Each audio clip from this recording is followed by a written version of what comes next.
Well, here we go, ladies and gentlemen. Who's ready for it? It's the official Jeff Does Vegas Ask Me Anything. Streaming live. Hi, everybody. Welcome to the broadcast. Welcome to this fun little step outside of my comfort zone. We've been planning this for a while. We've been working towards this for a while. Had it out there on the social medias for the last little while, a couple of weeks, I guess. Maybe 3 weeks ago, I announced I was going to do this. Thank you to everybody who has submitted questions already. I really, really appreciate it. Some excellent questions have come in for the Ask Me Anything. Hopefully all of you fine folks on the chat have got some questions ready to go. Feel free to share the link too, by the way. We're on YouTube. That's where we're streaming. Normally don't stream on YouTube. I usually do Facebook, but I thought I would do something a little bit different here today and try the YouTubes and see how that goes. I say the YouTubes like the old man that I am. I have officially become an old man. Before we get started here for this fine little Ask Me Anything, I do want to share with you, I got new glasses. They look almost exactly the same as the old glasses, except I have officially graduated to progressives. I'm now an old man, and so I'm kind of getting used to them a little bit still. I have not fallen down the stairs here at home as of yet. But I'm sure it's going to happen. Anyways, so there we go. Welcome to it. The official Jeff Does Vegas Ask Me Anything. Thank you so much for again, all the questions. And thank you for jumping on and joining me here this afternoon. It is a Friday afternoon. Hopefully people were able to, if you're at work, maybe sneak the YouTube on and watch the stream. And if you're at home, hopefully you're maybe enjoying a beverage or just or something along those lines and just sitting back and relaxing and getting set for the weekend. Thank you for the compliments on the t-shirt too, by the way. Moonshot. I ordered these a couple of years ago. I've got, I think I've got a Dunes one, a Sands one, and Stardust. I ordered one of each of those, and great little t-shirts, some very cool retro t-shirts on Moonshot. If you want to order those, I would highly recommend it. Okay. So, I don't even know where to begin on any of this. I'm going to start with a couple of questions that were sent in via the website. I did have a link up that was posted. I had a couple of websites that were, or a couple of links, I should say, places where people could submit questions. So again, I really appreciate everybody doing that. I know what the questions are because, of course, they came into my email, but I don't know the order in which these questions are going to happen. So that's something to keep in mind.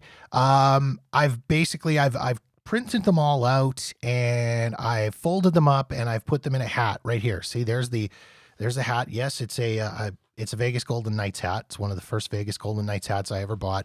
And I've got all the questions printed out and that came in advance in the hat. And so basically I'm going to pull questions out of the hat. And at the same time, I want you guys that are watching right now on the live stream to throw your questions into the chat and I'll answer them as they come in. And as I mentioned previously, if anybody misses out on this, the link is going to stay up. The video is going to stay up on YouTube for everybody to watch as they so choose, if they want to watch replays.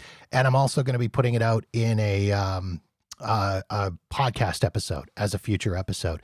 If you hear some weird noises in the background, I do have a 105-pound Bernese Mountain Dog puppy hanging out just outside the studio door. So he's got some toys that he's ready to play with. And so he's kind of hanging out.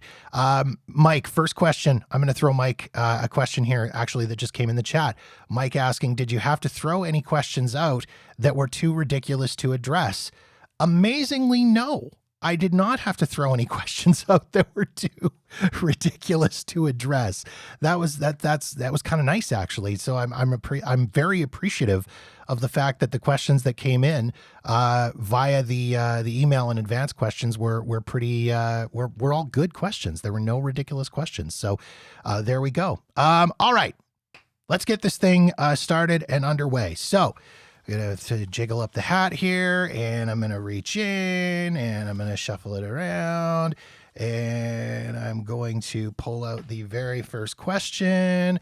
And again, I have no idea what question I've got. Okay, so here we go. First question. Oh, this is an easy one. I don't know if you're going to be able to see it on the camera or not because it's kind of lit. When is your next trip to Sin City? Easy question. My wife and I have got a birthday trip for me planned coming up in December, as per usual. We always like to do, I've been doing this, it's kind of been an annual tradition, minus the COVID year, for me to do a birthday trip to Las Vegas. And it all actually started with my 40th birthday, where I actually did a solo trip to Las Vegas for my 40th birthday. That was my first ever solo trip to Las Vegas, and I decided I wanted to do it for my 40th birthday. I'm not huge on birthdays. It's just never been a big thing for me. But the 40th seemed like kind of a milestone, something that I'd want to celebrate. And so I decided to go to Vegas on my own. And part of that too was, in all honesty, some of that actually came from me not being a fan of surprise birthday parties. And I was a little bit concerned that somebody might try to throw me a surprise birthday party for my 40th birthday. My dad's wife had made a comment at one point about throwing some kind of surprise party for me, and I kind of laughed and said, well, the big surprise is going to be when I'm not there and I don't show up.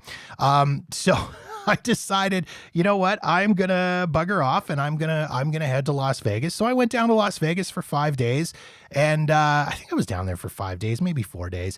And I hung out with some friends, and I went to a couple of shows, and I treated myself to a really nice birthday meal. It was actually a really nice trip. So ever since then, I have tried to plan a birthday trip or a trip to Las Vegas kind of around my birthday in mid-December. So the next trip my wife and I have got planned is for December the 11th to 16th. We're going to be in Las Vegas, and it's going to be a nice trip. We're doing some different stuff. We've got a few things planned. It's been long enough since the two of us were last there together that we are able to plan a few new things. For example, we're staying at the Paris Hotel this time, which we've never done before, which is going to be kind of nice. We've always sort of been Flamingo or Bally's and kind of bounced around between those two spots. Last year for the birthday trip, we stayed at the Cosmo, which was just outstanding. The Cosmopolitan has completely ruined me for every other Las Vegas property, but I digress. So yeah, this year we're staying at the Paris, which is going to be great. So it's a property that we've never stayed at before. It's somewhere new. We are going to be seeing a couple of new shows on this trip, which is going to be great. We plan on going and seeing Mad Apple at New York, the new Cirque du Soleil show, which we have a couple of friends who are involved with that show. So we're looking forward to going and seeing that. We're also planning on taking in Bat Out of Hell, the musical, at the Paris, which is a new show that has just opened up. So that is something new to us as well. So we're going to try to switch it up a little bit on this trip so we don't get into that rut. But that is when our next trip is coming to Las Vegas. It is going to be, December 11th to 16th. So first question out of the hat. There we go. I think I had new question. Would you like to get a question that you have to throw out? That's a fair question. You know what? Here's how we're going to handle this today. The rule of the game is ask me anything. I don't necessarily have to answer it. So if you have a question that you think is going to get thrown out, you're welcome to ask it, but I'm not required to answer it. Oh, goodness. All right. So, again, we're going to dive into the hat. Here we go. By the way, this visual stuff is going to be great when we actually put it in the audio portion of the podcast. So here we go. Reaching into the hat, mixing it up. Let's grab this one here. So the hat goes down, and let's see. Oh, this is a tough one. Okay, so the question is, you've just been told you're only ever... Oh, we're going to edit that one out in post-production. You've just been told you're only able to ever make one last trip to Vegas, and it's only for 24 hours. Where do you stay and where do you eat? That is a good question. Let's see. Only ever... Man, I don't know why I'm having trouble with that. Only able to ever make one last trip to Vegas, only for 24 hours. Where do you stay and where do you eat? Okay, so there's some variables here that I would have to throw in. So I'm going to answer it like this. If money were no object, so if it was one of those things where it's like, okay, where are you going to stay? You're only making one last trip. You can only be there for 24 hours. Where do you stay? Where do you eat? And money is no object. I think I would want to stay at the Wynn because I've never stayed there before. I'd love to stay there. It looks beautiful, looks amazing, but it's way outside this low rollers price range. So I would love to stay at the Wynn. Food wise, where would I eat if it was the last time I was ever going to be in Vegas? Food wise, you know what? I think I would go to Golden Steer for dinner for sure. And I'd take a crack at that big tomahawk steak that they talked about when they joined me on the podcast here. That would be a steak dinner for sure. I would maybe try and hit up one of the buffets, like I'd try and maybe do Wicked Spoon or something like that. Even though I'm not a big buffet guy, Wicked Spoon is always somewhere that I've wanted to try. Let's see. Now, okay, so that's if money is no object. On my current budget, hotel-wise, I would probably try to stay at, I think I'd maybe try and stay at the Bellagio. Again, it's another place I've never stayed, and it's somewhere that I would like to stay because it's not like crazy Wynn money, or at least it doesn't have to be. So I think I would probably try and stay at the Bellagio. Eat, you know what? I would still go to Golden Steer. I probably wouldn't take a crack at the tomahawk, but I would, likely, I would, yeah, I don't know. That's a really tough question. I'm just trying to think of where else I'd eat. Cause it's if you're only going to have one, see, here's the thing. I'm complicating this answer a lot more than it really needs to be complicated. So it's the last trip I'm ever going to make to Las Vegas, and I'm only going to be there for 24 hours. Here's the thing. Do you stay and eat places that you've never stayed and eaten before and risk being disappointed on your last ever trip to Las Vegas? Or do you stay somewhere that you're familiar with and eat places that you're familiar with so that you know you're going to be leaving Las Vegas with a happy memory? Turned it around on you, didn't I? So yeah, I think if I was only making one last trip, money, no object, staying at the Wynn, definitely eating at Golden Steer, probably trying to just, I don't know, find some really cool places to go and some cool shows to see and just something different. Yeah, I think that's probably what I would do. Isn't there a hotel with a suite that has a basketball court? Question from Ka. Yes, I think there is, and I have a sneaky suspicion that I think that is at the Palms. I believe that's at the Palms. Yeah. Show Me Vegas jumping in and saying, yes, Kevin, that is at the Palms. Yes.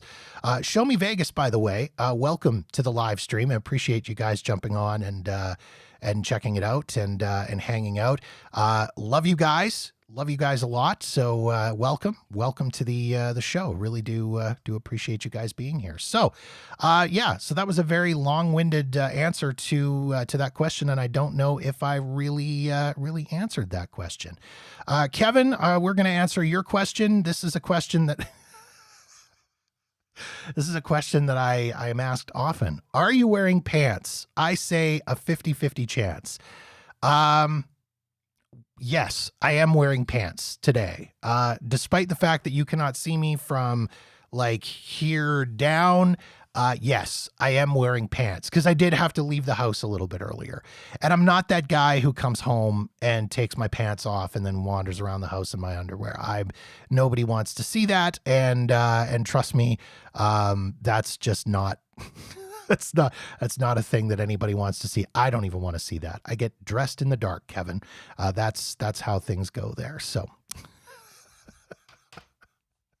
all right. Into the hat we go for another question. Let's shake that up. Shaking that bad boy up. Reaching in.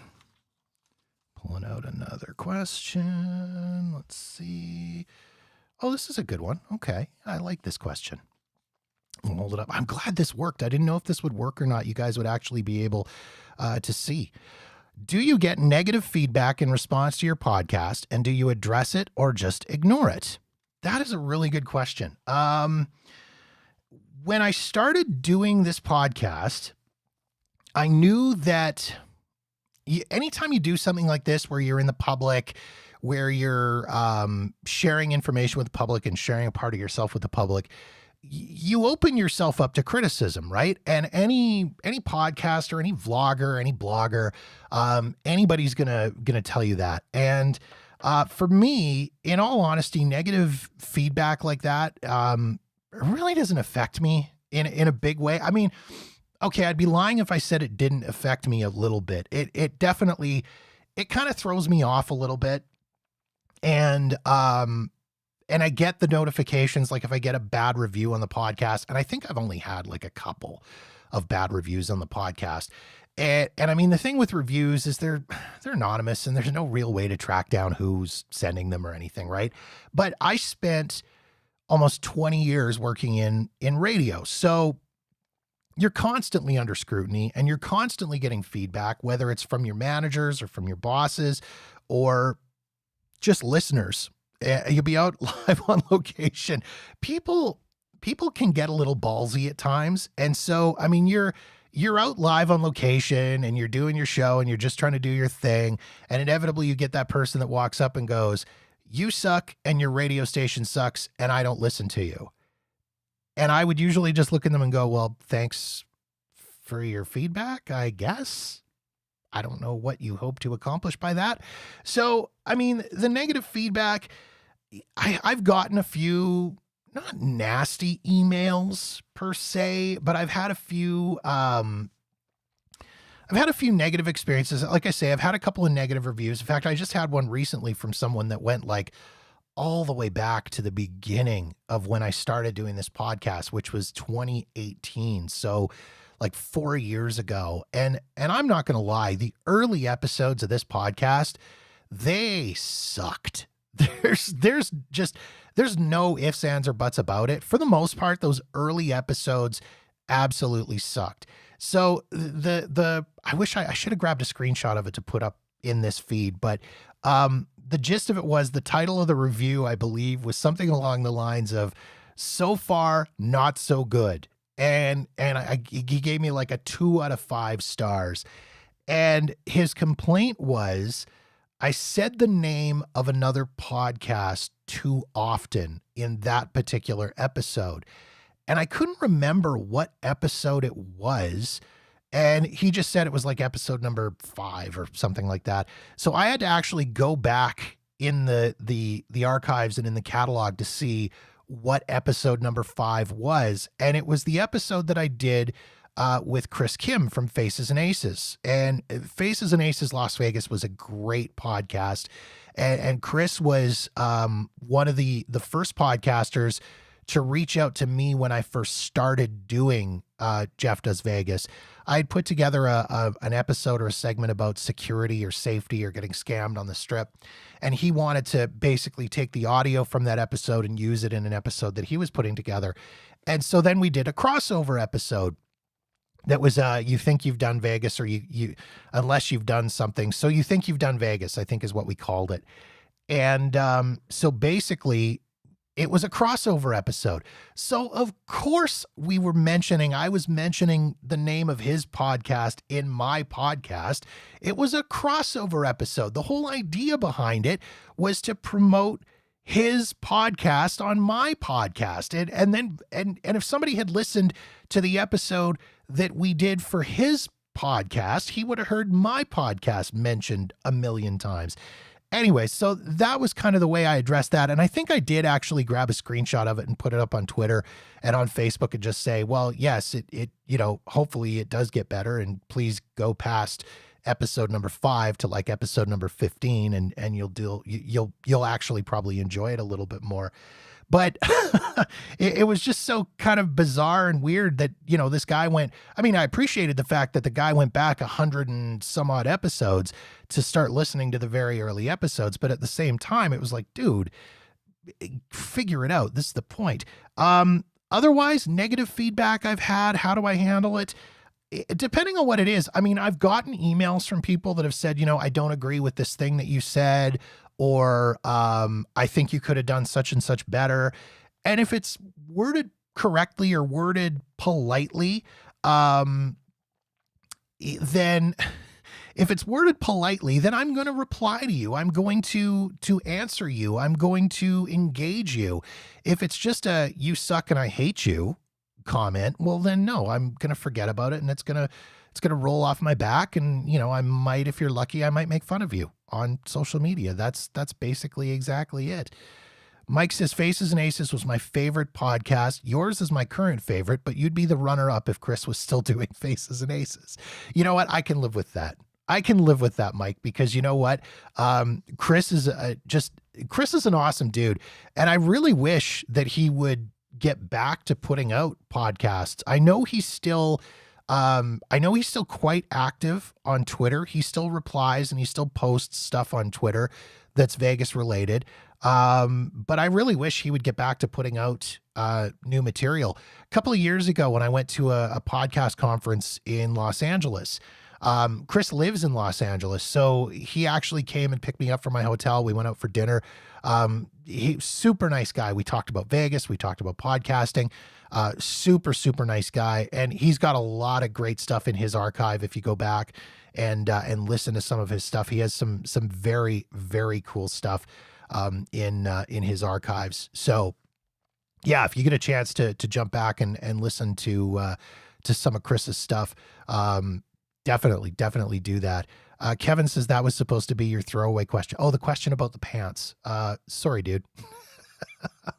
Listen, you asked me about my pants. I'm going to answer. That's how that's going to go. So anyways, all right. Keep in mind, guys, anybody on the stream, anybody watching, please, if you've got questions, feel free, ask away. And as well, share this stream, share the link if you have a chance. If you've got anybody that you think might be interested in the podcast or wants to learn a little bit more about me or about Vegas or about whatever, please, by all means, share this streaming link so we can get a few more people on here. So back to the hat we go. We've answered 3 questions out of the hat so far. We're going to dive deep into the hat, and we pull out another question. And, okay, a little question about my home and native land here. What's the best place to visit in Canada? That is a tough question. Canada's a big country, and I don't know that people realize exactly how big of a country it is. For those of you on the stream, listening, watching, who aren't Canadian, I'm going to throw it out here and just let you know, Canada is the second largest country in the world. Just like that. Not population-wise, but land-wise, we are the second largest country in the world behind Russia. That's how big we are. We are huge. Now, that being said, like 90% of the population lives within like the bottom, I think within 300 kilometers of the US border or something like that. But yeah, we're a very big country. What's the best place to visit in Canada? I've been lucky enough to basically go literally from coast to coast. I lived in Vancouver in British Columbia for not very long, only like 6 months. It was way too expensive to live there, and I was working in radio and making very little money. But Vancouver, East Coast, West Coast, I should say, Vancouver, British Columbia, absolutely gorgeous. Just recently made a trip to the East Coast of Canada, spent a week visiting friends who live in Nova Scotia in a small area called Hubbard's, just like 45 minutes outside of Halifax. My wife and I were there with them for a week. We spent some time there. We did a drive across to Prince Edward Island and spent a couple of days in PEI, driving through New Brunswick and Nova Scotia. Was absolutely gorgeous. I've spent a lot of time in Ontario. I grew up in Manitoba. I lived in Saskatchewan, currently living in Alberta. Man, I don't know. The best place to visit in Canada. I don't know if I can even actually answer that question, because it feels like every province has its own, sorry, the dog was making noise. Every province has its own positives and its own beauty. I mean, again, British Columbia, Vancouver, the West Coast, you've got mountains, you've got beautiful rainforests. I mean, amazing rainforests through BC and the coastal interior. And then when you get on the other side of the mountains or closer to Alberta, you get into the valley and the lakes, and it's beautiful through there with the vineyards. Where the hell? I'm drunk on wine apparently. With the vineyards and the wineries and all of those places through there, and the orchards in that area. It's just amazingly beautiful. Then you come through the Rocky Mountains and you get into southern Alberta, and you get into Banff and Lake Louise and those areas. Beautiful. Even in Saskatchewan, believe it or not, Saskatchewan, easiest province to draw, hardest to spell.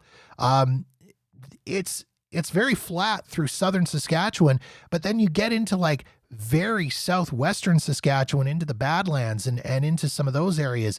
It's beautiful. You've got deserts and if you go further north, you've got beautiful forests and Canadian Shields. You get up around Prince Albert and you get up around Waskesiu National Park and those areas. Into Manitoba, you get you have some amazing beaches and lakes and spots through there. And then again, Ontario is beautiful and huge. There's lots of gorgeous spots to go in Quebec and then out to the East Coast. So I don't really know if there's such a thing as a best place in Canada to visit.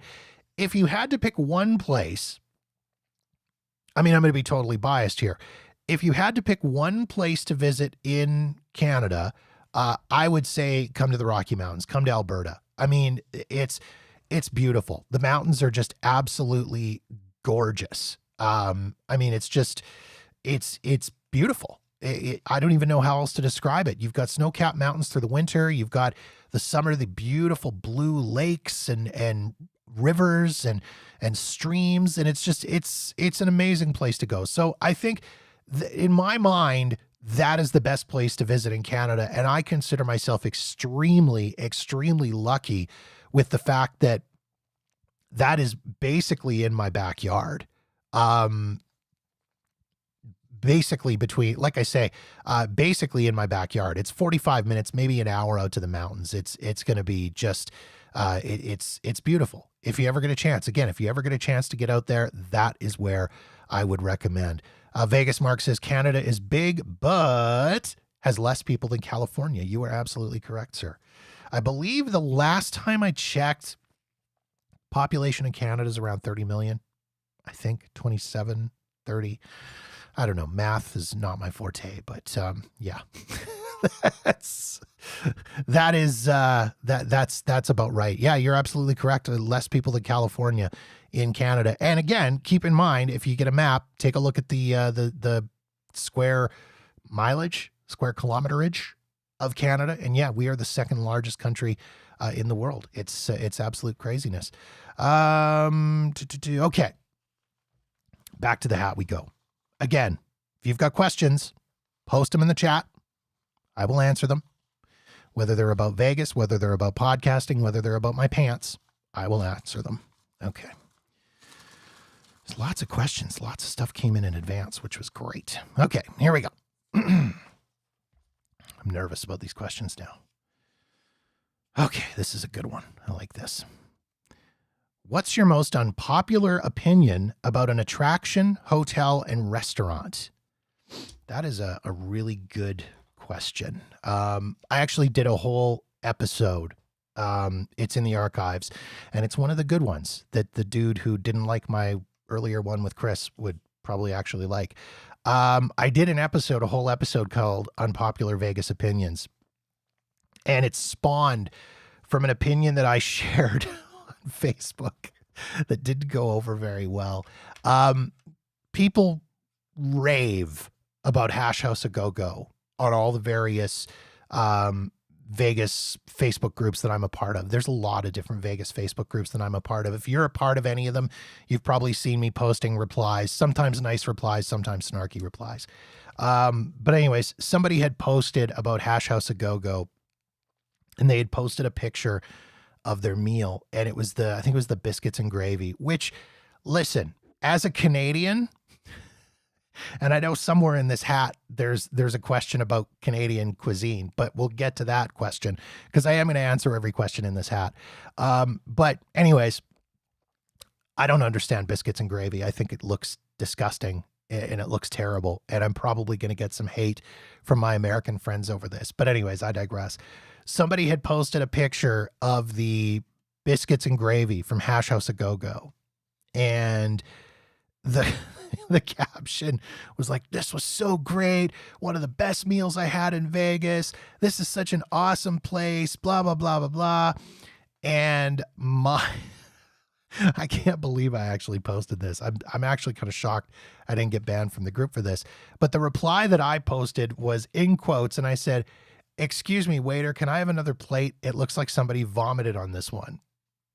And I just got so much hate on that post, just seething, writhing hate on that post about Hash House A Go-Go and how amazing the place is and how wonderful it is. So my unpopular Vegas opinion about restaurants was Hash House A Go-Go is trash. It's just complete and utter garbage. It's dare food. The restaurants, the food, I should say, the meals, the portions are huge. They're almost unfinishable. My wife, and you know what? I don't say this without having tried it. Okay. I have tried Hash House A Go-Go. My wife and I went there once, for breakfast, and we sat there in line for like almost an hour waiting to get in and thinking, well, this better be the best damn meal we've ever had. I ordered, I think it was their Benedict. I'm a Benedict fiend when it comes to going to restaurants. I am an absolute fiend for eggs Benedicts. So I ordered their Benedict, and it wasn't served on English muffins. It was served on hash browns, which was so weird. My wife just wanted something. She wanted fruit was all she really wanted. So she ordered whatever their like farmer's breakfast thing is that came with a side of fruit, which was an orange slice. It was kind of amazing. It was just, here's this orange slice random, like they pulled it off the bar, like, oh, we need to put some fruit on here. So let's put the orange slice on the side.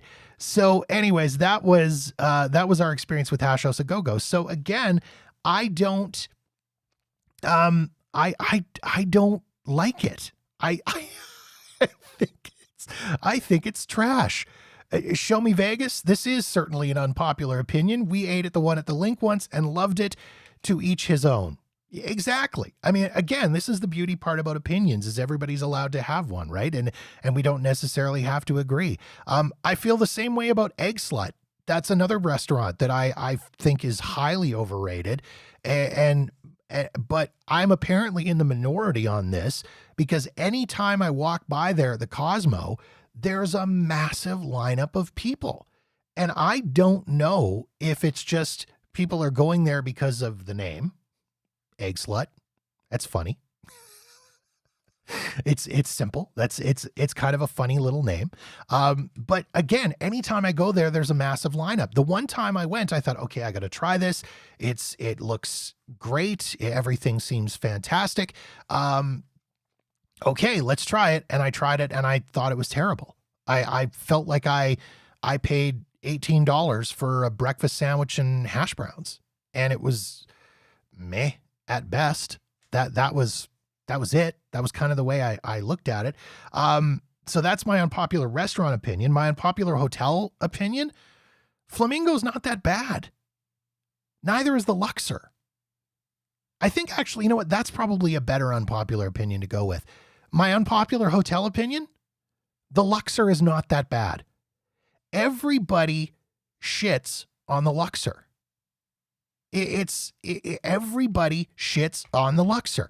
And I don't understand why. I have stayed at Luxor numerous times, and I've had excellent experiences, with the exception of one time where they shut the water off on us, which was quite the experience. Other than that one time, we've had excellent experiences at the Luxor. And it's funny because I've seen a few travel vloggers lately, Vegas vloggers. There's one in particular, and I don't know if I want to say her name. I'll say it. Vegas Starfish is on TikTok. And you know what? I really like her videos for the most part. She must be doing something right. She's got almost 1 million followers on TikTok. And at one time I was trying to reach out to Jen to get her on the podcast, and we had a little back and forth about it, and then it just never happened. But one of her recent TikTok videos really kind of bothered me because she jumped on it, was like, just as your quarterly reminder that the Luxor is the worst hotel in Las Vegas. And I'm like, I'm out. I'm done. You're wrong. That's all there is to it. You're 100% wrong. I know I just said that's the beauty of opinions. Everyone can have one and nobody is wrong, but you know what? You're wrong. Luxor is not the worst hotel in Vegas. As I say, I've had great experiences at Luxor, and I can't understand why people shat all over it on such a regular basis. The only negative experience I had, as I say, was the one time they turned the water off to our particular wing. My wife and I came back from being out all day. We were on vacation down there with friends of ours. And we came back after being out all day, got back to the room at like 2 o'clock in the morning, and went up to the room. And I used the toilet, as one does. I flush, not paying any attention. Flush, away it goes. And I go to wash my hands, turn the tap. Nothing comes out. And you know, your brain does that thing where it's like, does not compute, try again. That was what I did. I did not compute, so I tried again. I literally pulled an IT move on the taps in my sink in the bathroom.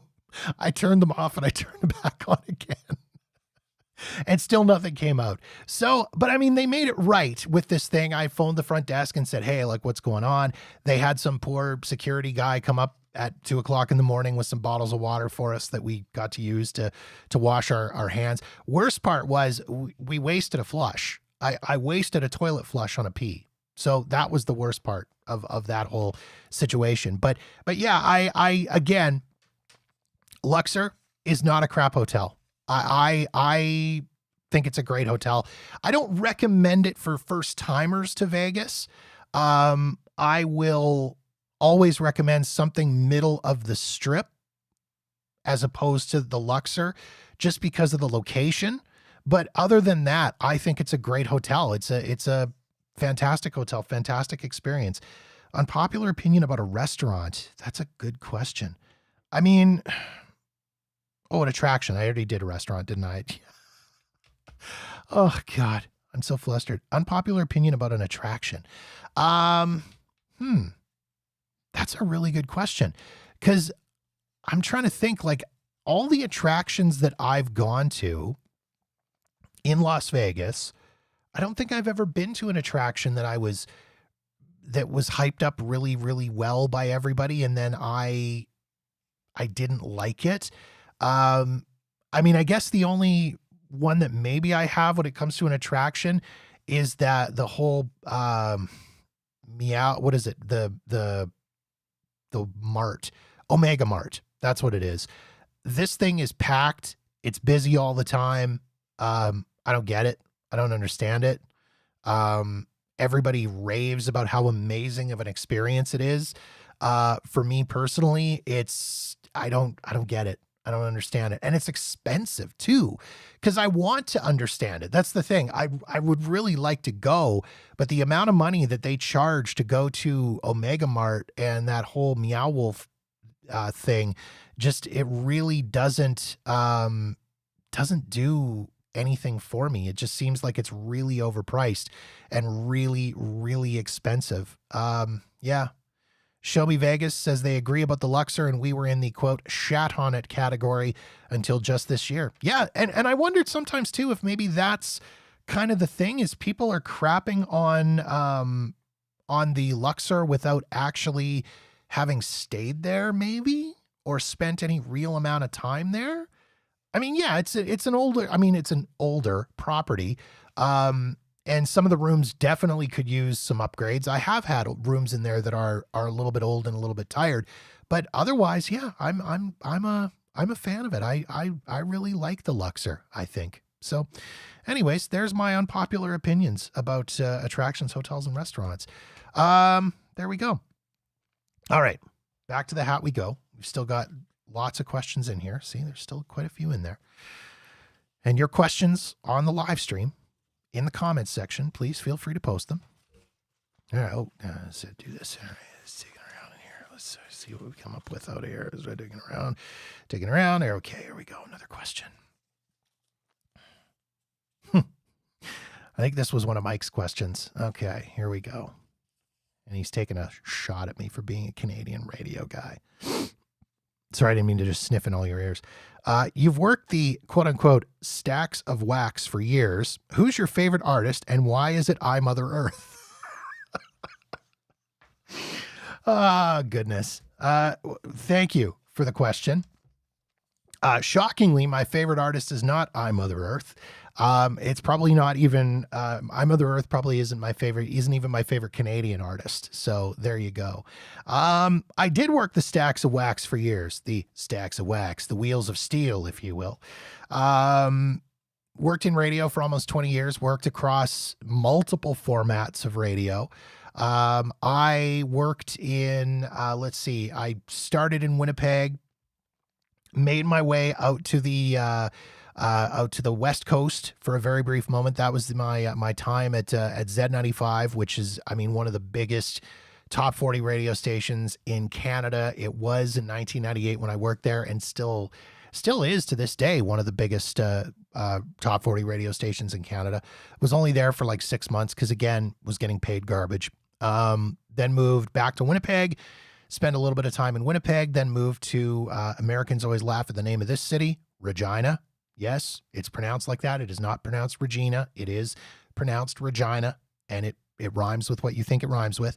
Was there from 2000 to 2006, then up to Edmonton, there from 2006 to 2010, and then was here in Calgary, working in radio from 2010 to 2015. My favorite artist, man, that's a tough question, because here's the thing. I worked lots of different formats. As I say, I started, I did a little bit of classic rock stuff, which was hilarious when you're 20 years old and working classic rock music that came out when you weren't even thought of yet, which is an interesting experience. I worked in classic rock. I worked in top 40. I worked in what they call classic hits, which is like the Jack FM format. People are kind of familiar with that. That was what I did here in Calgary. I did a little bit of time in country. And yes, when I say I did a little bit of time in country, I do mean it to be like it was a prison, because I did not do well at country. It was bad. It was bad all around. So, I mean, all-time favorite, I'll be totally honest, Meatloaf is an artist who I've absolutely loved for a very long time. And a lot of that dates back to when I was a kid, my dad, my mom and my dad both had a amazing record collection. And if you're watching this on YouTube, you can see, I went wrong hand. You could see in the video in the background there those albums. Those are my dad's albums. I inherited those when he passed away a couple of years ago. And so he had a massive record collection.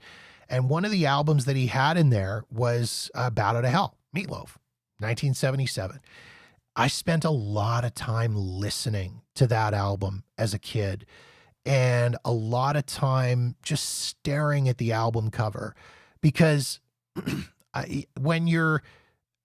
in the day, before the world of CDs and way before MP3s, that was half of the beauty of getting a new album, was the artwork, right? And you would stare at that artwork, and you would just dissect that artwork. And Bat Out of Hell was, in my opinion, one of the most gorgeous album covers in the history of ever. Just outstanding album cover and amazing album art. And I just remember staring at that album forever as a kid, and it stuck with me for a very, very long time.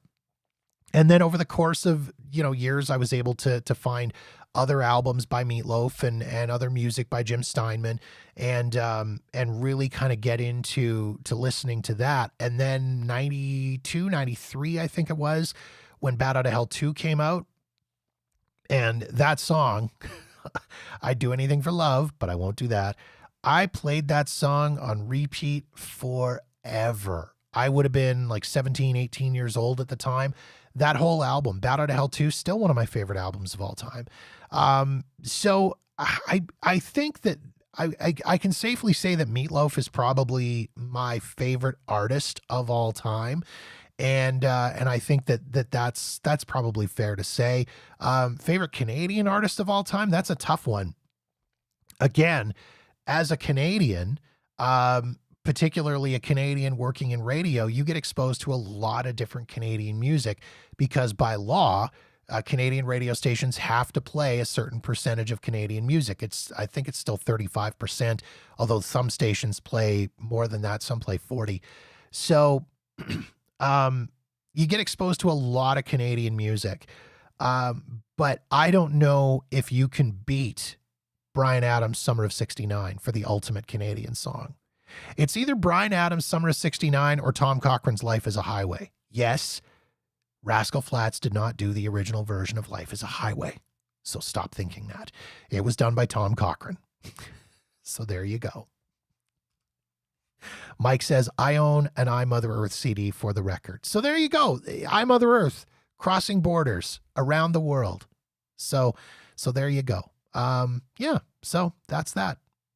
Music question addressed. It's a great question.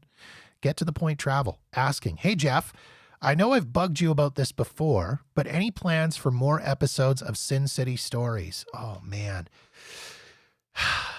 I have so many plans. I would love nothing more than to do more episodes of Sin City Stories. For those that maybe aren't familiar, if you're a new listener to the podcast, during COVID, when I wasn't able to travel to Las Vegas because of Canadian border restrictions and things like that, I decided I needed to figure out a way. I wanted to keep podcasting and I wanted to keep doing stuff about Las Vegas. But I needed to figure out a way to do it without being able to go to Las Vegas.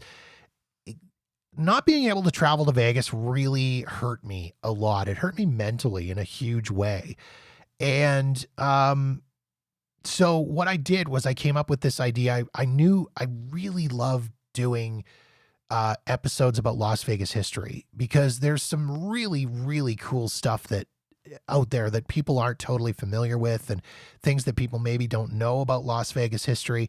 And so I really wanted to do that. And I knew that the episodes that I had done of the regular podcast about Vegas history were very well received. People loved them. They really enjoyed them. So I thought, okay, how can I do that? So I had this idea to do almost a documentary style podcast about Vegas history. And so I started working on this stuff.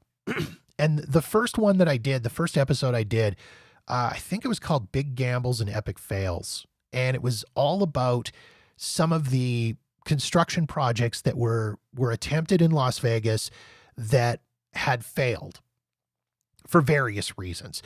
For example, excuse me, sorry, dry. For example, I went deep into Fontainebleau, which now is allegedly going to be opening, but at the time had been sitting unfinished for 10 years. I talked about the condo project on top of the Venetian, that you can see the tarps that are painted to look like building. I talked about that. Talked about the Harmon, which had to be taken down floor by floor and brick by brick because it was built so poorly. Things like that. Had a whole episode about that. The thing with the Sin City Stories episodes is they take a lot of time. And during COVID, I wasn't traveling, I wasn't working, I wasn't really leaving the house. And this was during the initial stages of lockdown when everybody was freaking out about everything and not going anywhere. So I didn't really have much else to do. I wasn't working.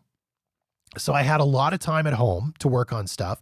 So I was able to spend all the time doing the research and the production and putting together the episodes. And they're so much fun to put together. I'm not going to lie. I mean, it's, in my opinion, it's some of the coolest work that I've had an opportunity to do, not just in podcasting, but like in any of my radio production. Any of my radio work, any of my radio production stuff, any of my radio past, I think it's some of the coolest work I've ever done, some of the best work I've ever done. And I've absolutely loved putting them together. And unfortunately, it's just time consuming. And right now, between work, my real job and my real life, which I now have, I usually only have 3 or 4 days off at a time. I work 12-hour shifts. So I usually only have 3 or 4 days off at a time. So in those 3 to 4 days, I'm trying to cram in everything else that I have to do in life, as well as all the podcast stuff, all the regular podcast stuff. So I'm trying to schedule interviews and I'm trying to do editing and production and artwork and all the social media stuff. I'm a one-man show. I do it all myself. And so unfortunately, if you know what, if I had a team of people, excuse me, sorry, I didn't mean to burp in your ear. If I had a team of people, I could probably put out more episodes of Sin City Stories. But unfortunately, just because it's just me, I figure each one of those Sin City Stories episodes, if I factor in the research, the writing, the voicing, and the production and the website stuff, if I factor all of that in together, each one of those episodes is probably about 30 hours of work. So unfortunately, between everything else, I'd love to put out another episode. I recently did a regular podcast episode about dark tourism, which was a lot of fun to do. Talking about some of the tragic spots in Las Vegas that people go as tourist spots. And I thought, as I was putting it together, I thought, damn, this would make an absolutely epic Sin City Stories episode, but I just don't have the time to put them together. So in the meantime, what I've been doing, and you may have noticed this, is I've been resharing some of the past Sin City Stories episodes as new podcast episodes. And so that's kind of what I've been doing with that.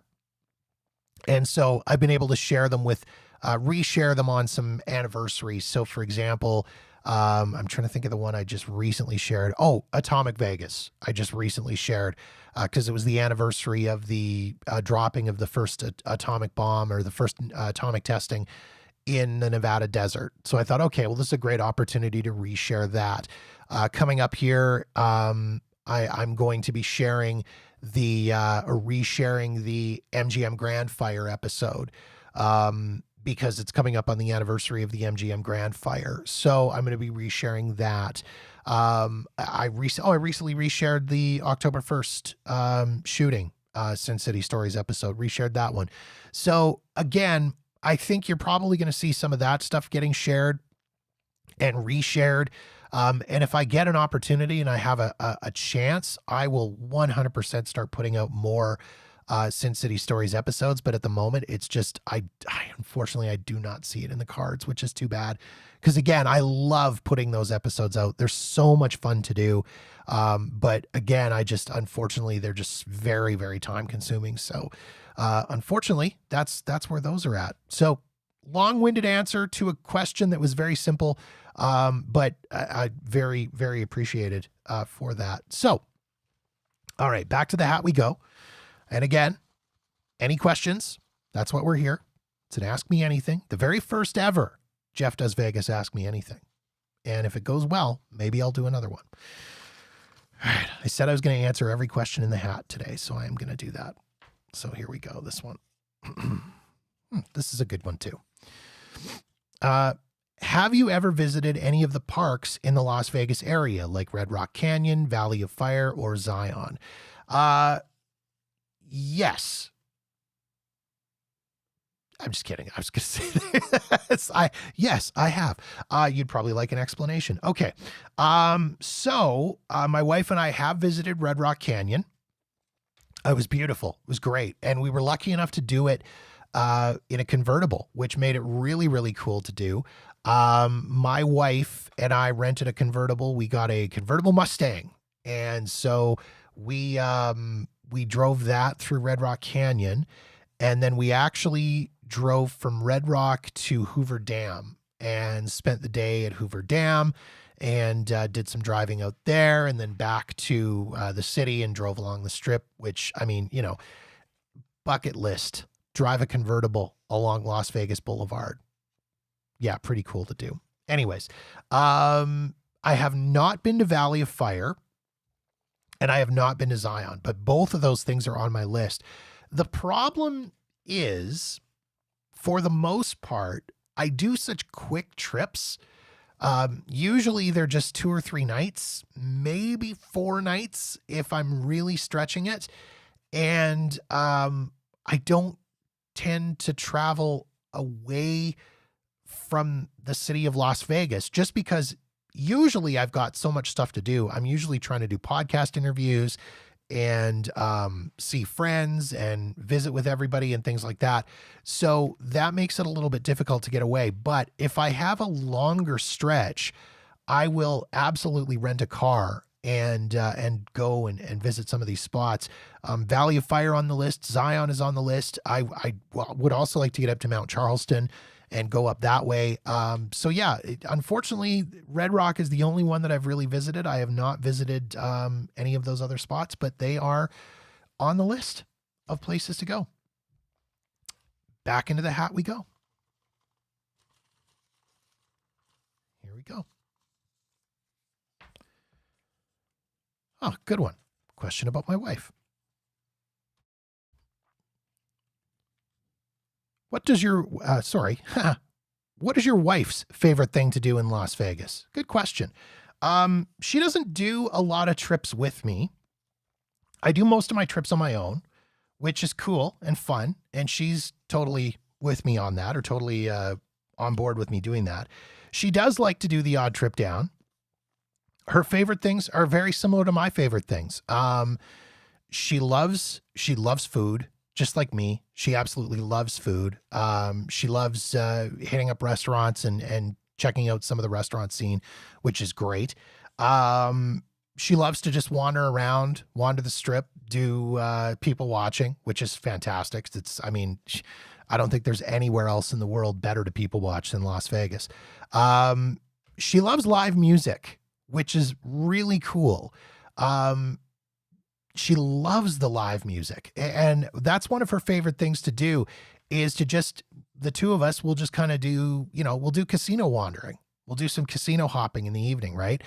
And we'll hit the lounges as we walk. And there's always tons of live music, or there used to be, I should say. because it seems like the live music thing has really kind of gotten away in Las Vegas. And I don't know, I'm assuming it's a cost cutting thing, which is really a damn shame. I know so many of the properties that have closed some of their live music lounges and their live music venues. And I mean, it used to be so great to just be able to walk through the casino and pop into a lounge and there'd be a cover band. And yeah, they're a cover band, but they're a really good cover band because they're a Las Vegas cover band. And you could kind of go in and you could just wander through and you could have a couple of drinks and enjoy a couple of tunes and then wander on to the next one. And that's one of her favorite things to do. She loves live music. And so we're also very fortunate with the friends that that we have in Las Vegas, the people that we kind of consider to be our Vegas family. We're very fortunate in that almost all of them work in the entertainment industry and almost all of them are musicians. So they've always got gigs going on. So anytime my wife is with me, we spend a lot of time checking out live music. And again, whether that's a lounge in one of the casinos or it's Don't Tell Mama down on Fremont Street in Neonopolis. One of our good friends, Kenny Davidson, who is a pianist. He's a amazing piano player. He hosts Wednesdays and Saturdays at Don't Tell Mama in Neonopolis. So we'll go and see him at that event. He also does a show every Friday night at the Tuscany in the lounge there. So we will go to that event whenever my wife is with me. And again, we have so many friends who are performers. We've been to lounge shows at the Golden Nugget, and when the Le Cabaret was at the Paris still, we would go and hang out there because we had friends performing there. So I would say that's probably, I would say live music is probably my wife's favorite thing to do in Las Vegas. She absolutely loves the live music. So that is her favorite thing. Into the hat we go again. I see lots of people on the chat window. Any questions? Feel free to ask away. Next question. What's your favorite time of the year to visit Las Vegas? Anytime. Anytime is the short answer. I don't know that I have a favorite time to visit Las Vegas, in all honesty, because again, any time is a great time to go to Las Vegas. Let's see, all the times of the year have a merit, have some merit to them in my mind. If you like hot weather, summertime, that's a great time to go. And I don't mind going in the summer, like July or August, when it is stinking hot. You step off the airplane and you walk out of the airport and it's like, it's like when you're cooking your Christmas turkey and you open the oven door and you get that blast of hot air in your face. That's what it's like stepping out of the airport in Las Vegas in July or August. I actually really like that. I really enjoy that. Now, that being said, I also like going when it's a little bit cooler out and I don't feel like I'm going to burst into flames walking down the strip. I enjoy going when it's a little bit cooler, when the temperature is, for us Canadians, in the high teens, low 20s. I think if you translate that to Fahrenheit, that's maybe in the mid 60s, high 60s, low 70s. I actually really like that temperature. I don't mind going the time of year when I go for my birthday every year, right before Christmas. That is a great time to go. The crowds seem to be a lot lower. At least they used to be a lot lower. Room rates were great. The only thing you kind of had to watch out for was some restaurants and shows would actually shut down over that time period. And I guess that's just to help with A, getting some people some time off, B, doing upgrades or renovations on any of the showrooms or restaurants and such. So that's kind of where that is. I don't know. Again, my favorite time is anytime. Anytime I can go is a great time of the year for me. And I think I've traveled to Vegas in pretty much every season of the year, and I haven't really found a time that I don't like. Now last year when my wife and I went in December, we got caught in some rain and it was pretty cold. Like it wasn't super enjoyable, but the way I look at it is a bad day in Vegas is still better than a good day at home. So to me, there really isn't a bad time of the year. I love going anytime that I can possibly get on a plane and go.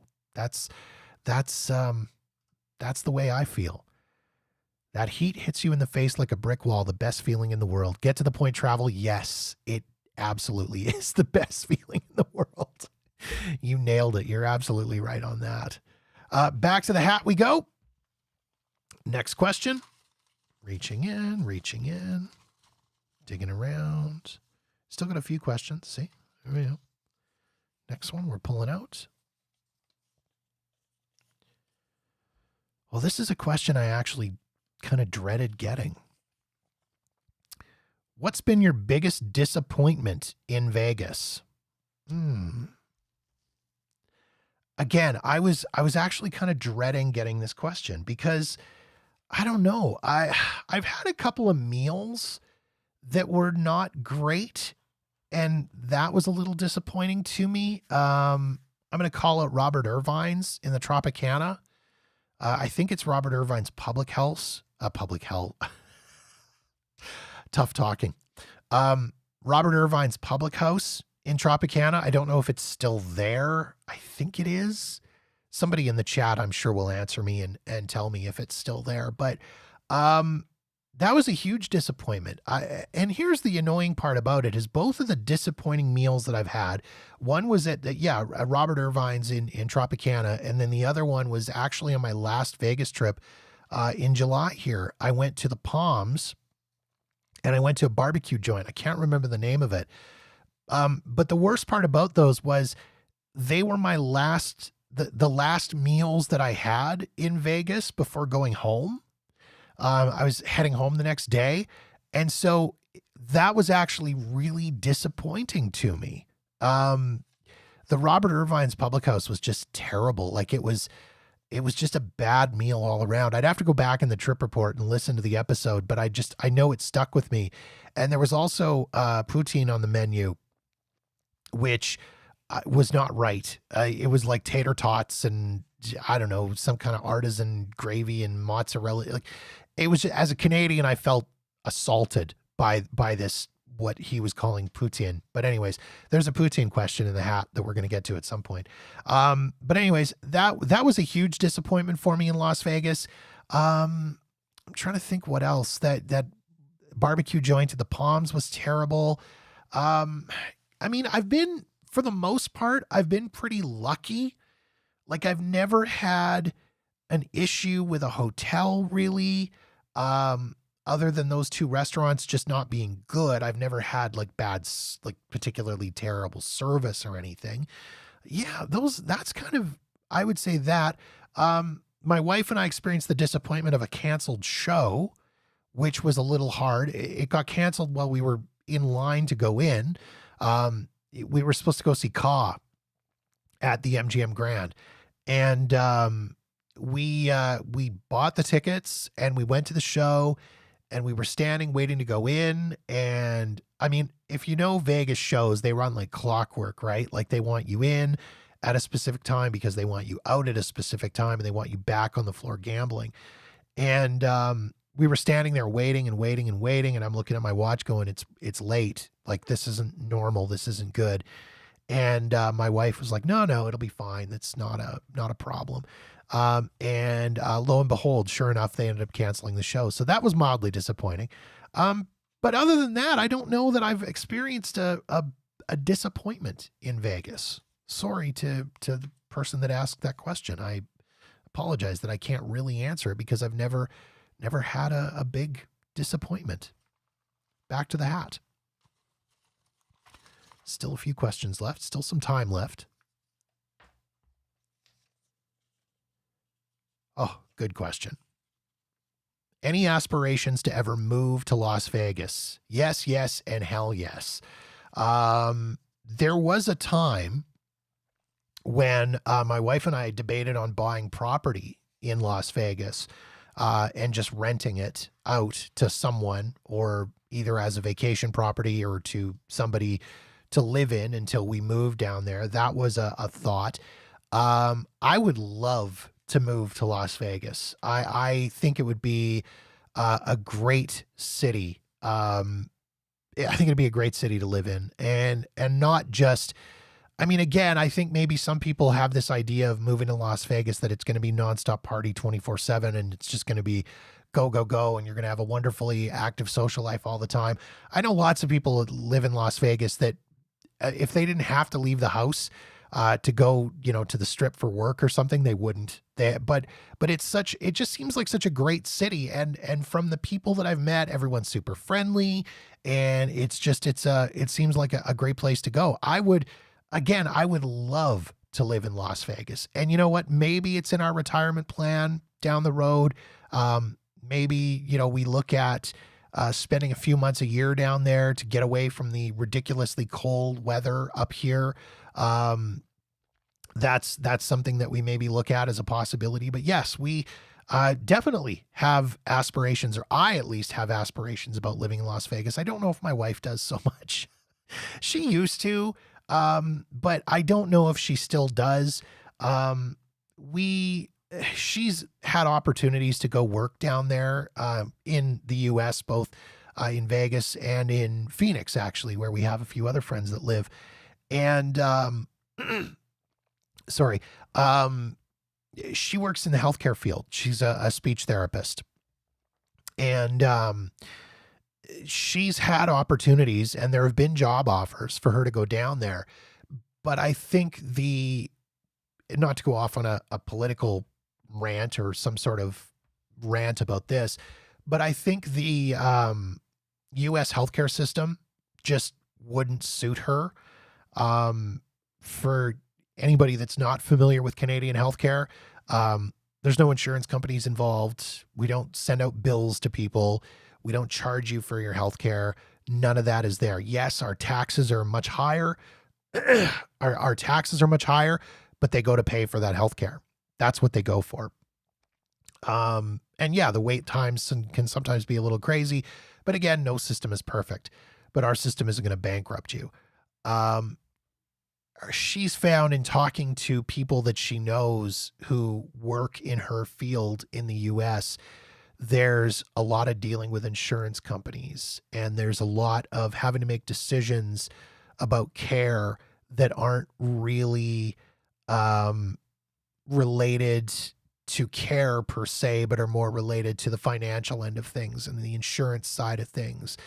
And not only that, but there's actually somewhat of a pay cut for her to go work in the US, of a relatively significant pay cut to go and work in the US. And yes, I'm sure that kind of balances off by things like a lower tax rate. But at the same time, then all of a sudden you have to pay for your health insurance. And so, I mean, it really doesn't balance out all that much. So yeah, I think moving to Vegas maybe is in there, but at the same time, maybe not so much. Show Me Vegas says Canada to Phoenix would be a heck of a weather transition.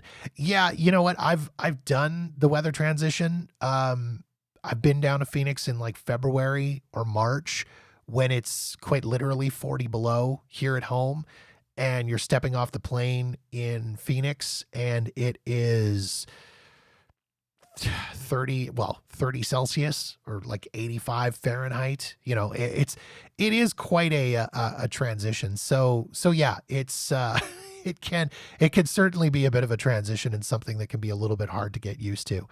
Going back to the question about disappointment in Las Vegas, this is a great point from Kevin.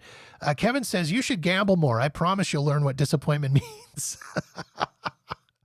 That's fair. I guess I can answer the disappointment question. You've kind of stirred a memory that I maybe had tried to suppress. So a few years ago, when I was down in Vegas, I won a hand pay on a dollar slot machine in the Flamingo, $1,400, which I thought was awesome, until they showed up to take the taxes off of it. Taxes on winnings.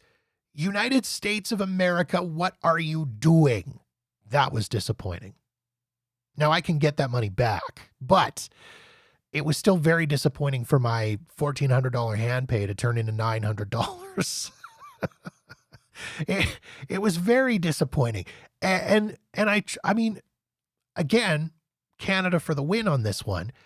We don't tax lottery and gambling winnings, or if you win prizes on a game show or something, we don't tax that stuff here in Canada. So like if I go and I win $650 million on the lottery, they cut me one of those giant novelty checks for $650 million. They don't tax me on it. And they also don't hit me with we can pay you $1 million for the next 650 years, or we can give you a lump sum of $400 million. No, give me a lump sum of $650 million. That's how it works here in Canada. So going back to disappointment, yeah, okay, I do kind of understand what disappointment means, but you're right. I probably should actually gamble more. Oh, excuse me for just a second, kids. It's dry in here and I've been talking for an hour. So I'm just going to grab a little swig of the old water here. I'm going to mute the microphone though, so you don't have to listen to me guzzle. So one moment, please stand by.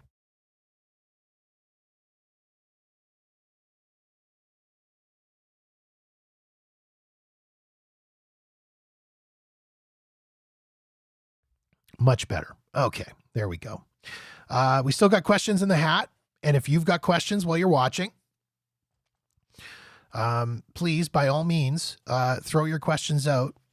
Get to the Point Travel says, worked as a slot attendant here in Michigan. They definitely need to raise the threshold for taxing hand pays. Yes, they do. And now my understanding is that there is a bill on the table somewhere, and I don't know if it was a state thing or I'm sure it was a federal thing, but there was a bill on the table somewhere where they were planning on raising the threshold for taxing hand pays. And I think they were talking about $4,000 or $5,000, which, I mean, again, if I'm remembering my, what people have told me, the anecdotal history, what people have told me, I seem to recall that they set those slot hand pay, thresholds in like way back in the 70s or something, if I'm not mistaken. So I'm sure that they definitely need to raise those. Sorry, I got a big giant Bernese Mountain Dog puppy that just came over beside me. I can't tilt the camera, but he gets a treat because he's hanging out in the room with me. All right. Okay, here we go. Into the hat we go for another question. All right, next question. Oh, this is a good one. I like telling this story. This question: how did you and your wife meet? Oh, this is such a good story. Buckle up, kids. So I met my wife. It would have been summer of, I want to say 1994. So she was still, I think she was just going into grade 12 in high school. And I had graduated in 1993, summer of 93. And I was dating this girl who broke my heart. And so this girl who broke my heart had a birthday party, which she invited me to, which I always thought was a little bit weird. Anyways, that's where I met my wife, was at this birthday party. And so we started talking at the birthday party, and we were just hanging out. We were laughing and had a good time. And this was like, I mean, way back in the day before kids had cell phones, and it was easy to get in touch with people and easy to find out who people were. So I knew her last name, and I knew the street she lived on because she didn't live very far. She lived kind of around the corner from where my ex-girlfriend lived. And that was all I knew. So I looked her up in the phone book. Remember phone books, kids? When there would be names, phone numbers, and addresses, just personal information just flying around all over the place. And so I called her out of the blue, and asked if she would like to go see a movie. And so we went on our first date. I believe we went and saw, and I'm pretty sure this is correct, City Slickers 2 with Billy Crystal. And we went on our first date. And if I'm being totally honest, I joke about this. I joke and I say that I started dating her to get back at my ex-girlfriend. But I kind of did. And she's aware of that, by the way. I tell this story all the time. So she is aware that I started dating her to get back to my back at my ex-girlfriend. And I joke that, you know, to this day, we've been married. We got married in 1999, so we've been married for 23 years. And I joke that, you know, we've been married for 23 years. We dated for we were together for, you know, 5 years kind of thing before we got married. So it's almost 28 years that we've been together now. And I joke and say I am still getting back at that ex-girlfriend. I am just playing the long game with the ex-girlfriend. That's exactly what I do. I know somewhere right now that ex-girlfriend is like, man, I can't believe that I didn't stick it out with Jeff. And this is that. I'm sure that's absolutely 100% not what is happening. Yes, City Slickers 2, Curly's Gold. That was the one. Yep, that was the one that we went to go see. That was the first date. I don't think I've seen that movie since, quite honestly, but that was the first date. So there you go. There's the story of how Jeff and Kim got together. It was revenge, was what it was. Revenge at first sight. Yeah. Yeah, that's exactly what it was. Revenge at first sight. Kevin says, okay, maybe you do like to gamble. Yep. Yeah, I took it.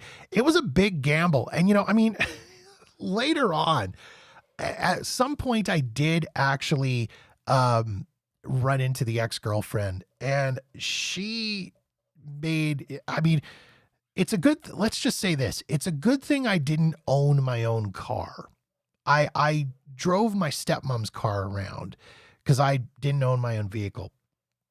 And she did say that there was one day she was coming home from somewhere and she saw my car in the driveway at Kim's parents' house, and she debated on stopping and vandalizing the car because she was that angry about me dating her friend. So yeah. So anyways, revenge.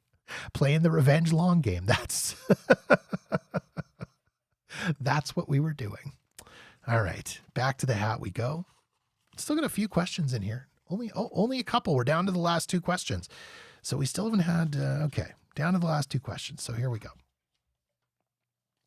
This is a great question. What's your go-to blog / podcast / YouTube channel for Vegas Insight? That is a great question. I've got so many that I watch. I've got to give a big shout out to Show Me Vegas, who are on the chat and on watching the stream today. I appreciate that, you guys, in a huge way. They do amazing work. They do absolutely incredible work. Jordan and Ashton, you guys do great stuff, and it's fantastic. You guys have done some amazing videos and the walkthroughs and I wish I had that amount of dedication. Anybody that's doing video stuff, I admire what you guys are doing in such a huge way, because it's so much work. I mean, I can't imagine the amount of footage you guys have to shoot and the amount of editing you have to do and the amount of post-production stuff that you have to do. I mean, I talk about the number of hours that it takes me to do the Sid City Stories stuff. I can't even imagine how many hours of editing and stuff you guys have to do. So, I mean, for you guys to be able to pop out those videos is just is fantastic. So Show Me Vegas, obviously, for YouTube, you guys are great. Travel Ruby, I've started, I really enjoy some of her stuff. I enjoy some of her older stuff. Some of her newer stuff comes across a little clickbaity in my mind, if that makes sense. So I do find some of her new stuff I'm not quite as high on that as the old stuff. Some of the old stuff is great. She's done some really good videos.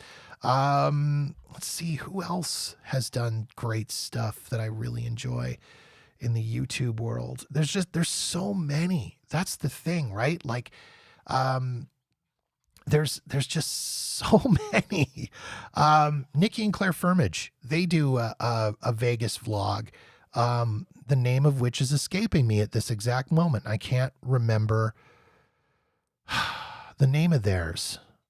Crap. Somebody in the chat will throw it out there and I'll mention it if you guys know it. Nikki and Claire Firmage do a Vegas vlog, and they're actually from the UK. They come over and do stuff. They're great. Dave and Michelle, who do We Work to Visit Vegas, I've had them on the podcast. They were a lot of fun to talk to. I know they've had some stuff going on in their lives in the last year or so that kind of kept them out of the YouTube world and out of the travel world for a bit, but they're getting back into it now and doing some stuff. So it's very cool to see them and to have chatted with them. Podcast wise, there's so many great Vegas podcasts. I did a whole podcast episode called Sharing the Love, and I talked about some of the different Vegas podcasts that are out there, and there's so many. I just had Julian from Vegas Confessions podcast on the show on just a recent episode here, and he was a lot of fun to talk to. Super passionate guy, and I mean, he's managed to turn his podcast into a full-time gig. So I mean, congratulations and good for him. Let's see who else is out there. Travel Zork is a podcast that I enjoy and that I've been on. I really like what they're doing. There's so many. I mean, again, it's just I can't even name them. And I mean, blog wise, I don't even know. There's so many blogs that are out there as well. I mean, it's, again, there's lots of people doing it. And the neat thing about it that I've found is that everybody has their own take on it, which I think is really cool. Everybody is doing their own thing. And, I mean, I've said numerous times, like, my podcast is I don't talk about gambling because I'm not a gambler, right? So it's not a gambling podcast. I'm going to focus more on things like, I'm going to focus on, telling people stories, for example, bringing on entertainers and telling their stories, or doing episodes about things like superstitions or casino security or responsible travel or things like that, and just kind of throwing that out. Then, I mean, there's people that are doing the gambling stuff and doing those gambling podcasts. And then there's people that are just sort of talking about Vegas and just having conversations about Vegas in general. So, I mean, again, there's, I don't even know how many are out there. It just seems like they're nonstop. Mike brings up a good point. Are there many active blogs these days? Everything is video and audio, it seems. The only active blog I can really think of, and I'm a little hesitant to even speak the name of Vital Vegas, because I'm not a fan. If I'm being completely honest, I'm not a big fan of Vital Vegas. Had some negative interactions with him via email, and I mean, it kind of went back several years ago when I was just kind of getting started. I reached out to him to see if I could get him to come on the podcast, because there's no denying that he's got a huge readership, I guess. Oh, there's the dog in the background. That's Herbert, by the way. Herbert just wandered into the background. Yeah, I mean, there's no doubt he's got a huge readership and a huge audience. And at the time, I wanted to try and get him on the show because, I mean, for me, it was purely selfish, right? I thought if I could get him on and tag him and get him on, maybe it might bring some people to my podcast. And he was just kind of like, you know what? No, I don't have time right now. Okay, cool. Like, that's fine. And then during COVID, when things were the beginning of COVID, when things were blowing up and there was all kinds of situations, and I mean, it was getting nasty, right? He was spreading a lot of bullshit, quite frankly, and was saying a lot of stuff that he had absolutely no business saying anything about. And I disagreed with him on a Twitter thread, and I don't know if I called him an asshole. I might have. I'll own that if I did. But he blocked me on Twitter. Cool. You can play that game. That's fine. You blocked me. So I sent him an email, and I just said, it's too bad that that's the route you decided to take. It's too bad you can't just be mature and agree to disagree about it and just leave it at that. Instead, you've got to take this route and you're just going to block me. That's too bad. I enjoyed sharing your stories and with my audience, and I thought you had some good insight on some stuff. So that's too bad. And then he responded back with some snarky reply of some kind, and that was the end of it. And so he's really the only one I can think of that's really still blogging. Everybody else, as Mike said, everybody else seems to have moved into the video side of things, to the point where I almost think there's too many, if I'm being totally honest. I don't know how a person can break into the vlogging world at the moment and be somewhat successful about it. Sorry, I've got a dog beside me that's just being a jerk. I know. You can almost kind of see him down there in the corner. Look at, how could that dog be a jerk? But he is. Anyways, yeah, I don't know how you can actually break into the vlogosphere right now and be successful at it. Like, you'd really have to be either paying. I don't know if you could. I mean, Show Me Vegas would know more about this because I don't do anything video. This is as video-y as I get. You'd really have to be doing something unique, or maybe, I don't know if you can pay to get views or boost your posts or boost your channel or something. I don't know how you would even be successful at that moment. And even to a certain degree, I was kind of starting to feel the same way about podcasting. I mean, again, I've been doing this. It's coming up on 4 years that I've been doing this now.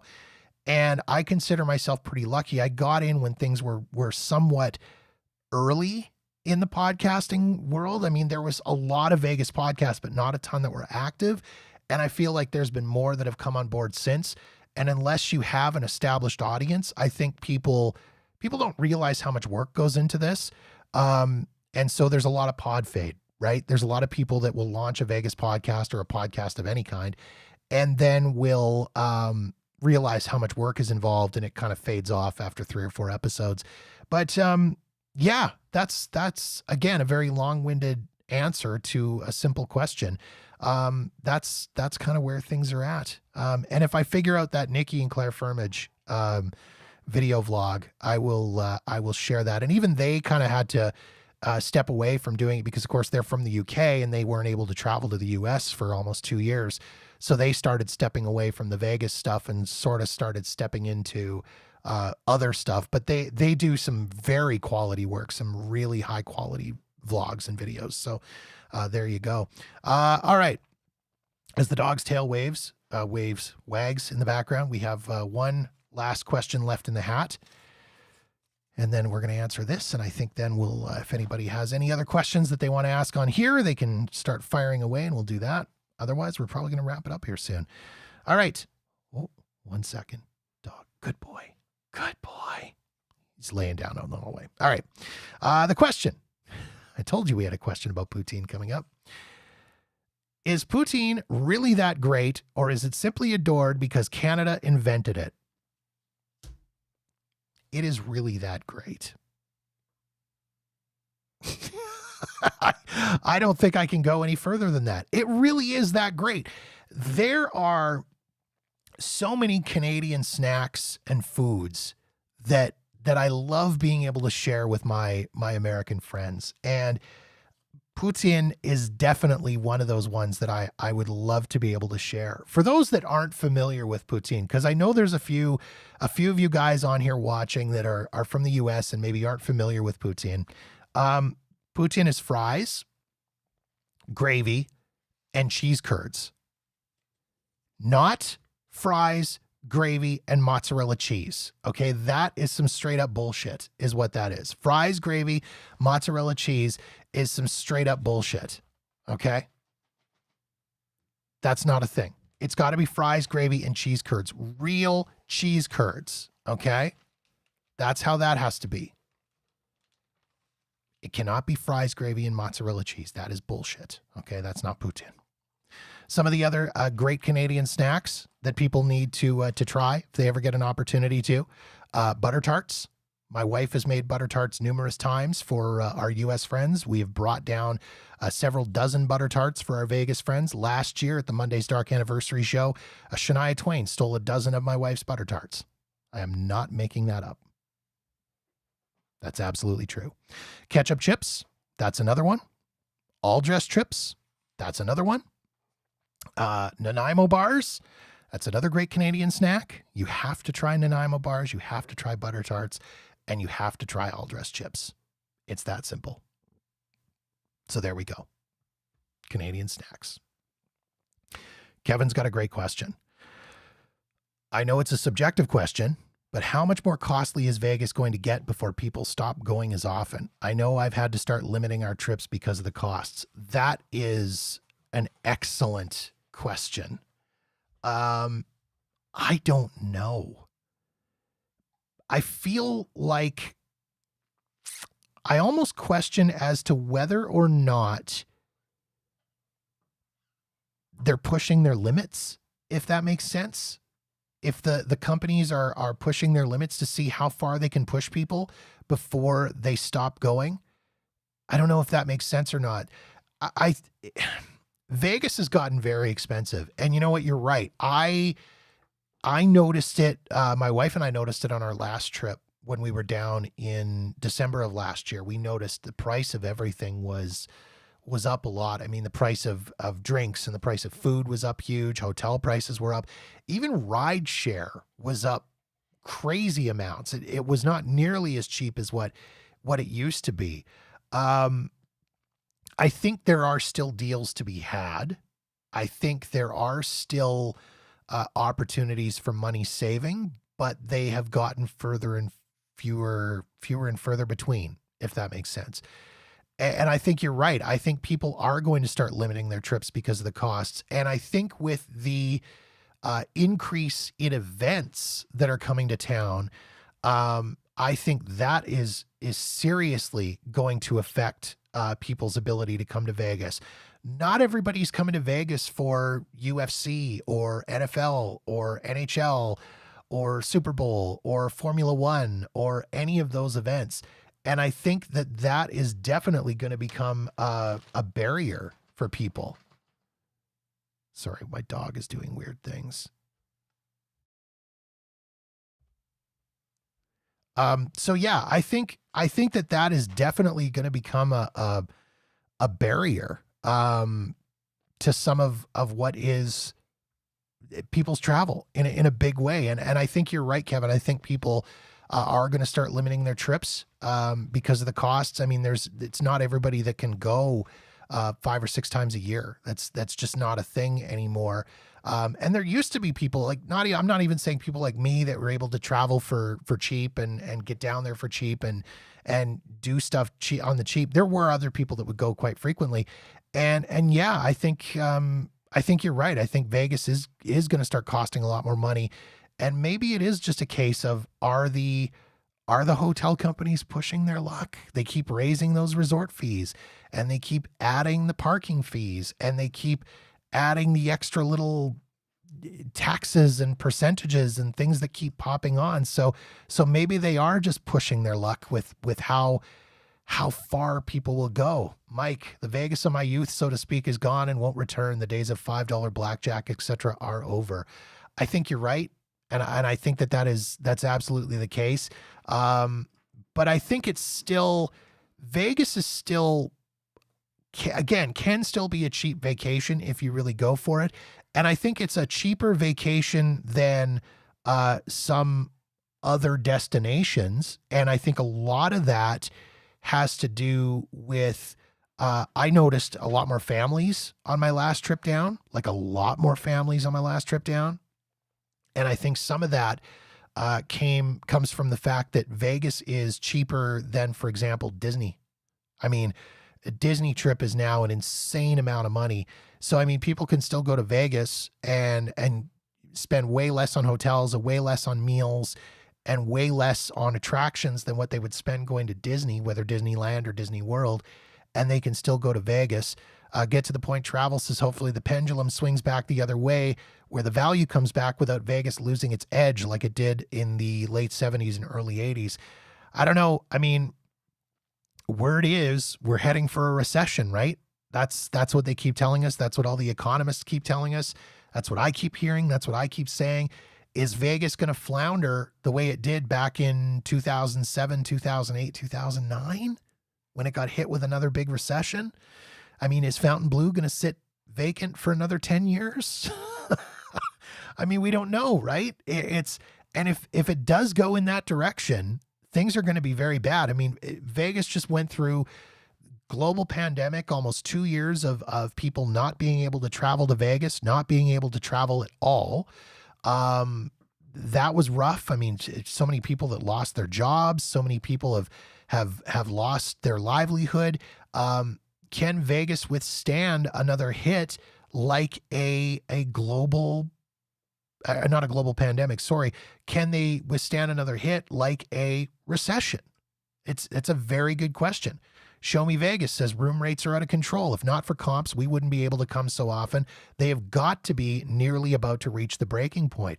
That's a fantastic point. I mean, I don't get the comps quite the way Show Me Vegas does. I know you guys get a lot of comps, and I think over the last while you guys have gone a lot more often than I do. You also gamble a lot more than I do, so I think you get your comps from there. I'm still, I think, riding comps based on all the trips that I was doing pre-COVID, because I still, through Caesars, I still get some pretty decent comps. Midweek stuff, I mean, Sunday to Wednesday comps at the Flamingo or Bally's if I'm really lucky. But I think you're right. If it wasn't for me, for example, if it wasn't for comps and it wasn't for my ability to travel cheap, I wouldn't nearly be able to go as often as I do. And you're right. I think they've got to be getting to the breaking point at some point in the near future. Kevin says, I feel like they're going to hit the saturation point soon. Average folks are getting hit with inflation every day at home and won't be able to afford getting hit on vacation as much. Absolutely accurate and correct, Kevin. I think you're bang on correct on that. You're right. People are getting hit with inflation. I'm not sure what the inflation rate is like in the US, but here in Canada, it's high. I mean, we've got interest rates going up, so mortgage prices are going up. People's housing is going up. People's groceries are going up a lot. And so they've got to cut, right? They've got to figure out where to cut from their budget. They're not cutting their grocery budget. They can't cut their housing budget. Price of gas is through the roof in Canada and the US. The price of gas is up. So again, people, for the most part, they can't stop driving places. So that's not a thing. They got to cut somewhere. Vacation. That's going to be it. That's going to be the place that they're going to cut. Get to the Point Travel says, especially with Caesars and MGM changing their reward programs where the dollar doesn't go as far as it used to. Again, correct. Caesars and MGM essentially devaluing their rewards programs. I mean, it used to be you could go, and if you were a low-level gambler in Vegas, and I used to tell all my friends this, I mean, people that would go to Vegas, I would say, like, hey, if you're going to Vegas, sign up for a player's reward program. And even if you put a few $100 in a slot machine over the course of a weekend, you're probably going to get yourself some decent hotel deals and maybe even get some comp rooms. That's not a case anymore. Like you really do kind of have to spend, or they have to be kind of going on your theoretical of what they think you're going to spend, or what they think you used to spend compared to what they hope you're going to spend. As I say, for me with Caesars, I suspect I'm still going off of previous comps and previous spending and previous gambling habits. I mean, prior to COVID, I was doing 6, 7, 8, 9 trips a year to Las Vegas. And now, I mean, I've been back since December 2021. I did December 2021, March, July. I've done 3 trips in the last 12 months, which is, I mean, for having not been able to go prior to that, pretty good. But again, not enough that I should be earning comps or anything like that. So again, you're right. I think Caesars and MGM changing up the reward programs, your dollar doesn't go as far as where it used to, and they've basically essentially devalued their rewards programs. So it's unfortunate, but I think that's just kind of the situation that we're in Las Vegas. When is it going to reach the breaking point? I don't know. I mean, will it even reach a breaking point?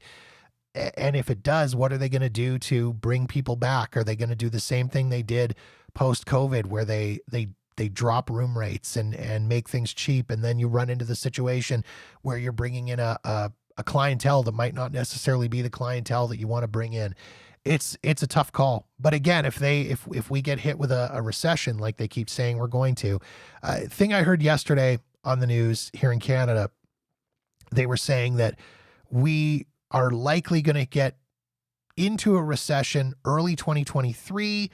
And if we'll probably carry it through to early 2024. So it's probably going to be a year of absolute garbage, recession wise.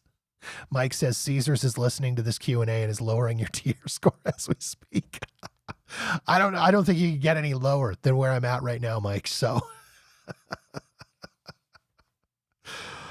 oh, goodness.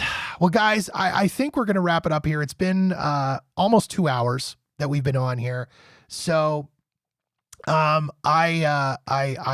appreciate everybody for coming on and having this little chat with me. This has been a lot of fun. I've really enjoyed it. The questions were not difficult and not so scary. So I really do appreciate that.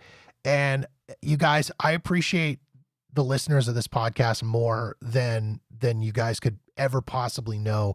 I've said this before a million times, but I'll say it again. When I started doing this podcast, it was a passion project. It was something I started doing for fun. It was something I started because I needed to figure out a way to talk about Vegas without driving my wife and my family nuts. And so this was a really good way for me to do that. It's grown into something way bigger than I ever anticipated, than I ever expected it would be. So I appreciate that a lot. And you guys for jumping on and sharing this little afternoon, Ask Me Anything with me. I really appreciate that. Like, you guys have no idea how much I appreciate it. If you guys have any more questions, any further questions that you want to ask, by all means, feel free to send them my way. You can send them to me. You can either DM me on Twitter, Instagram, or Facebook. I'm at Jeff Does Vegas. You can also email me direct, jeff@jeffdoesvegas.com, if you've got questions, or maybe you've got ideas for future episodes, something you'd like me to cover. By all means, please feel free to reach out, and absolutely, I'll answer your questions. I love getting emails from people. I love engaging with my listeners, and yeah, it's been a lot of fun. So I really appreciate this, you guys, and I hope you've enjoyed it as well. And we'll catch you on another one. Have a great one, everybody. Bye.